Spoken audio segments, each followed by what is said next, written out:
National Electrical Code Article 310.10 A4 states that THHN wire is intended for use in raceways, auxiliary gutters, and between raceways and auxiliary gutters.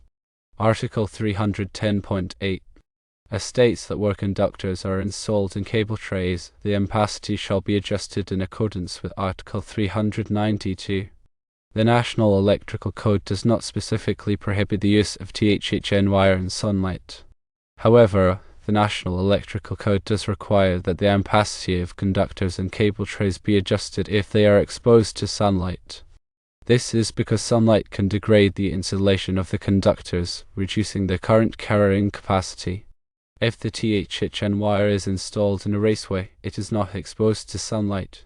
Therefore, the ampacity of the conductors does not need to be adjusted.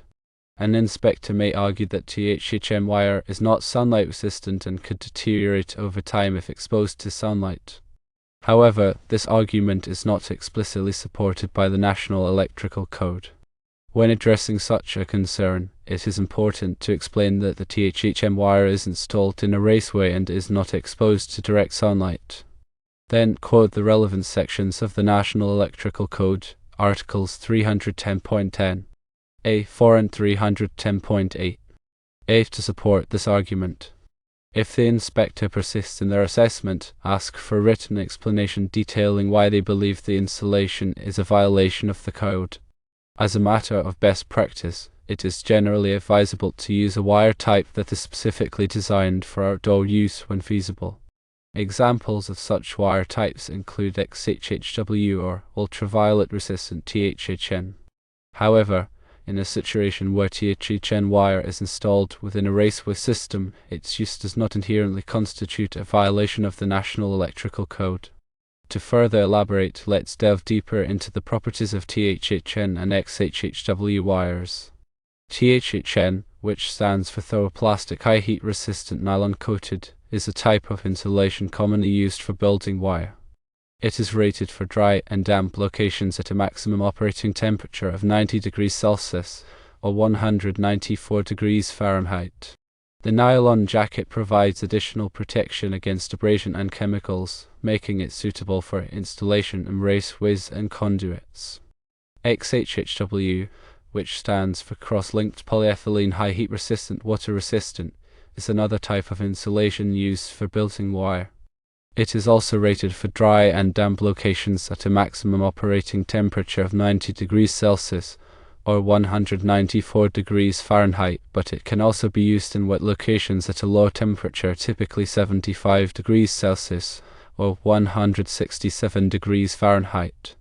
The cross-linked polyethylene insulation provides excellent resistance to moisture and chemicals, making it a versatile choice for a variety of applications. When considering the effects of sunlight on wire insulation, it is important to understand that ultraviolet radiation can degrade the polymer chains in the insulation, leading to cracking, discoloration, and a loss of flexibility.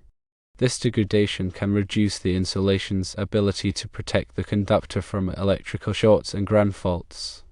While THHN insulation is not specifically designed to be sunlight resistant, the nylon jacket provides some protection against ultraviolet radiation. However, prolonged exposure to direct sunlight can still cause the insulation to degrade over time. XHHW insulation, on the other hand, is generally more resistant to ultraviolet radiation than THHN insulation. This is due to the chemical structure of the cross-linked polyethylene, which is less susceptible to degradation from ultraviolet radiation. In situations where wire is exposed to direct sunlight, it is always best to use a wire type that is specifically designed for outdoor use, such as XHHW or ultraviolet resistant THHN. These wire types have been formulated to withstand the damaging effects of ultraviolet radiation and maintain their insulation properties over time. When installing wire in a raceway, the raceway itself provides a significant degree of protection against sunlight. The raceway acts as a barrier, blocking the ultraviolet radiation from reaching the wire insulation. As a result, the wire insulation is less likely to degrade over time. In addition to protecting against sunlight, raceways also provide mechanical protection for the wire, protecting it from physical damage that could compromise the insulation. When selecting a raceway for a particular application, it is important to consider the environmental conditions to which the raceway will be exposed. For example, in wet locations, it is important to use a raceway that is listed for wet locations to prevent water from entering the raceway and corroding the wire. In corrosive environments, it is important to use a raceway that is made of a corrosion-resistant material such as stainless steel or PVC. When installing wire in a raceway, it is important to follow the manufacturer's instructions and all applicable codes and standards.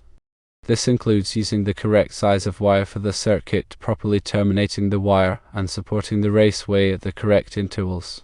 Improperly installed wire can be a fire hazard and can also lead to equipment failure.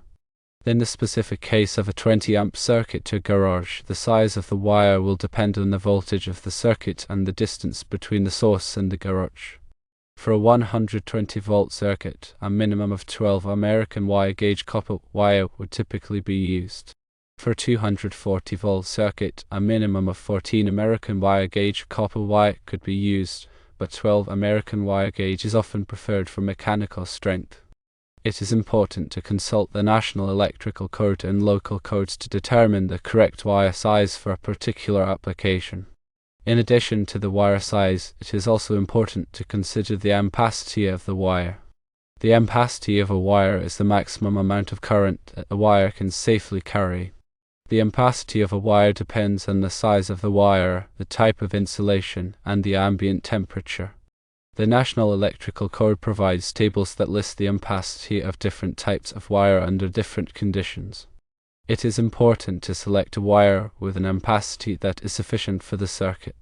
When terminating the wire at the witherhead and at the garage panel, it is important to use the correct type of connectors and to properly tighten the connectors.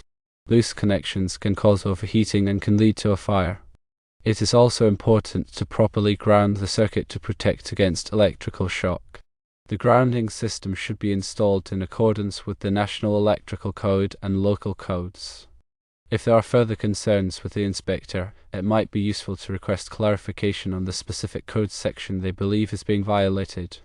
Understanding their reasoning will allow for a more targeted and effective response. You can also involve a more senior inspector or a third-party electrical consultant to provide an unbiased opinion on the installation. In some cases, it may be necessary to file an appeal with the local electrical authority to resolve the dispute. When discussing this with the inspector, maintain a professional and respectful demeanor, even if you disagree with their assessment. A collaborative approach is more likely to lead to a positive outcome. Remember to document all communication with the inspector, including dates, times, and the specific points discussed. This documentation can be helpful if you need to escalate the issue.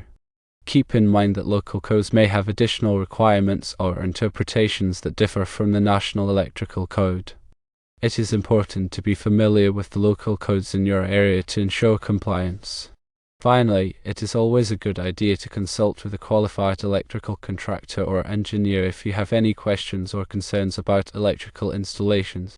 They can provide expert advice and ensure that your installations are safe and compliant with all applicable codes and standards.